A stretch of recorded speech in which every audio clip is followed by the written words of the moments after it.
Everyone. So carbon और its compound में जो आज का टॉपिक है that is versatile nature of carbon. तो इस चैप्टर के बिगनिंग में हमने क्या देखा था कि हमारी जो डे टू डे लाइफ में जो चीज़ें हम यूज़ करते हैं उनमें से बहुत सारी चीज़ें किससे बनी हुई हैं, कार्बन से बनी हुई हैं। और इनफैक्ट हम खुद किससे बने हुए हैं, इसी कार्बन से ही हम खुद बने हुए हैं। तो नंबर ऑफ़ कार्बन कंपाउंड्स आज की डेट में जो नॉन हैं वो लगभग 3 मिलियन कार्बन कंपाउंड हैं। तो 3 मिलियन आप अंदाज़ा लगा सकते हो कितना ज़्यादा होता है। और ये नंबर जो है एक्सीड जब हो जाता है जब इन्हीं 3 मिलियन कंपाउंड से दूसरे एलिमेंट्स बनते हैं। मतलब कि अगर हमें एक्चुअली स्टार्ट करनी है स्टडी कार्बन की तो हमें सबसे पहले ये समझना पड़ेगा कि कार्बन जो है वो इतने कंपाउंड्स में कैसे है, इतने कंपाउंड्स कैसे बना लेता है। तो उसके पीछे बेसिकली 4 मेजर रीज़न हैं जो कि हम डिस्कस करेंगे आज। The first reason is catenation. तो कैटिनेशन क्या है? ये सबसे बड़ा मेन रीज़न है कार्बन का कि वो क्या बना लेता है कि बहुत सारे ऑर्गेनिक कंपाउंड बना लेता है। और ये कार्बन कंपाउंड कंबाइन हो जाते हैं एक दूसरे के साथ एक स्ट्रेट लाइन में, एक ब्रांच में, और जिसकी अलग अलग लेंथ हो सकती है। वो रिंग में कंबाइन हो सकता है, डिफरेंट साइज़ में कंबाइन हो सकता है। कैसे? जैसे कि कार्बन है, इसकी प्रॉपर्टी है कि वो दूसरे कार्बन के साथ बॉन्ड बना लेता है ऐसे, ठीक है। उसके अलावा ये तो है स्ट्रेट चेन। इसके अलावा वो ब्रांच में भी बना सकता है, जैसे ये ब्रांचिंग हो गई, ठीक है। उसके अलावा ये 3 मेंबर्ड रिंग भी बना सकता है। रिंग कैसे बनाएगा? जैसे कि ये कार्बन दूसरे कार्बन के साथ ऐसे रिंग की फॉर्मेशन कर सकता है। ये 4 मेंबर्ड रिंग भी बना सकता है, ये 5 मेंबर्ड रिंग भी बना सकता है और 6 मेंबर्ड रिंग भी बना सकता है, ठीक है। ये जो गैप है इसका मतलब क्या है, यहाँ पे कार्बन है, ठीक है। तो कार्बन एक यूनिक प्रॉपर्टी है जिसके साथ वो क्या करता है, अपने ही साथ मतलब कि सेल्फ लिंकिंग करता है कार्बन। और जो बॉन्ड कैसा बनाता है कार्बन हम पहले ही पढ़ चुके हैं। कोवलेंट बॉन्ड के साथ एक लंबी चेन बना सकता है, एक ब्रांच चेन बना सकता है, एक रिंग बना सकता है और डिफरेंट डिफरेंट साइज़ की रिंग बना सकता है। और इसी चीज़ को हम बोलते हैं कैटिनेशन, ठीक है। कि ये प्रॉपर्टी होती है कि कार्बन अपने आप से ही क्या कर लेता है, बॉन्ड बना लेता है। और ये प्रॉपर्टी क्यों होती है, इसके पीछे रीज़न क्या है? तो उसके पीछे फर्स्ट रीज़न है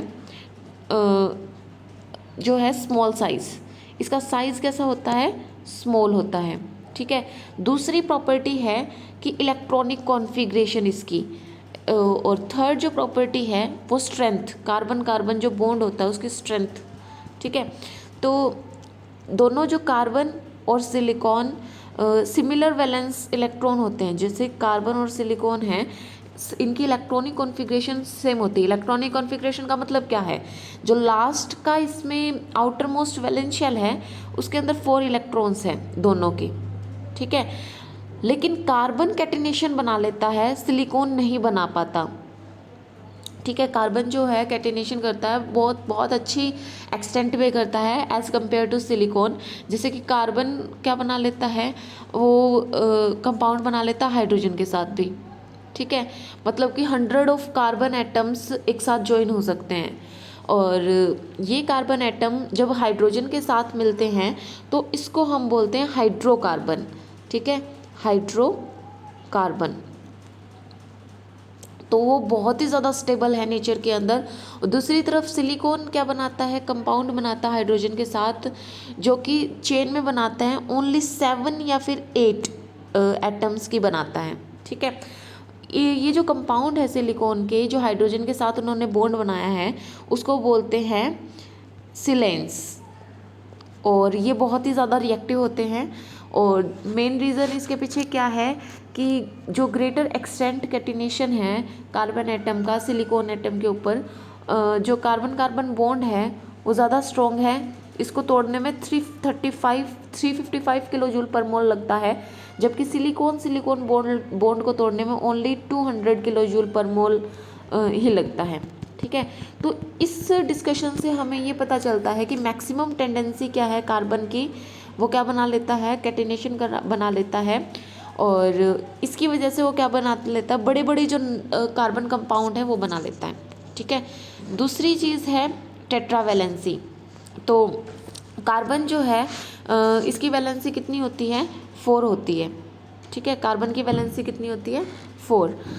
इसीलिए वो किस चीज़ के लिए कैपेबल है कि वो 4 दूसरे कार्बन एटम्स के साथ या फिर जो मोनोवैलेंट एटम हैं उनके साथ बॉन्डिंग बना सकता है। और क्योंकि इसका हम पढ़ चुके हैं कि स्मॉल साइज़ होता है और न्यूक्लियस और कार्बन एटम है उसके न्यूक्लियस के बीच में जो होल्ड होता है, जो शेयर्ड पेयर इलेक्ट्रॉन क्या होते हैं वो इजीली अट्रैक्ट करते हैं, क्योंकि इसके ऊपर पॉजिटिव चार्ज होता है, इलेक्ट्रॉन के ऊपर नेगेटिव चार्ज होता है, तो ये बिल्कुल पास पास हैं। तो इसलिए जो है फोर्स ऑफ अट्रैक्शन इनके बीच में कैसा है, स्ट्रॉन्ग है। तो बॉन्ड कैसा बनेगा, वो भी दूसरे एटम के साथ जो बॉन्ड बनेगा, जैसे कि हाइड्रोजन है, ऑक्सीजन है, नाइट्रोजन है, सल्फ़र है, क्लोरीन है, इनके साथ भी जब ये बॉन्ड बनाएगा तो स्ट्रॉन्ग बॉन्ड बनाएगा। ठीक है, और स्टेबल बॉन्ड की फॉर्मेशन करेगा। जब हम क्या कर देते हैं, इंक्रीज़ कर देते हैं नंबर ऑफ कार्बन एटम को।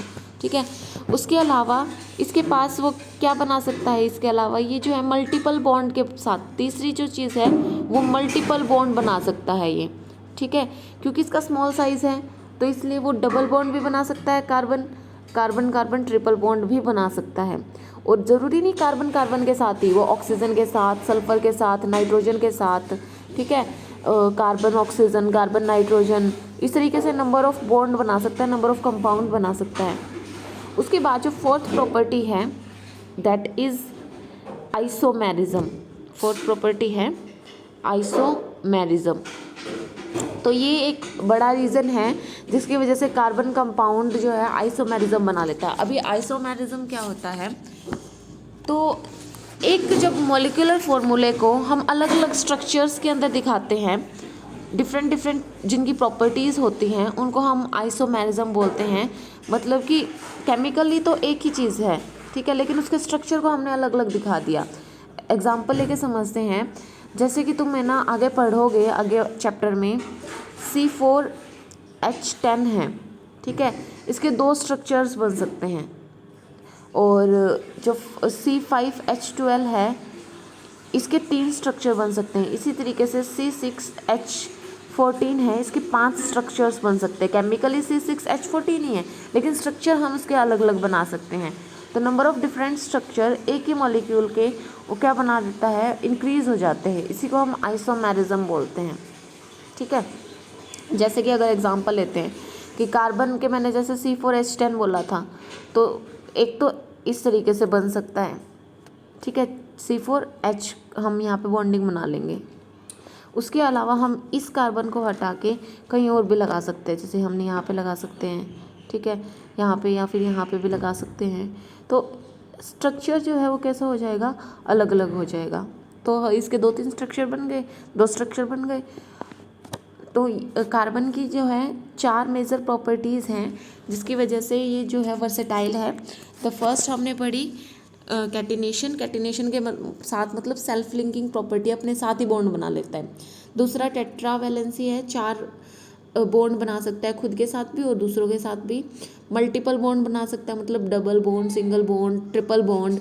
और फोर्थ प्रॉपर्टी है आइसोमेरिज्म। ये 4 प्रॉपर्टी है जिसकी वजह से कार्बन एक वर्सेटाइल कंपाउंड है। ठीक है, तो आज के लिए इतना ही। Thank you.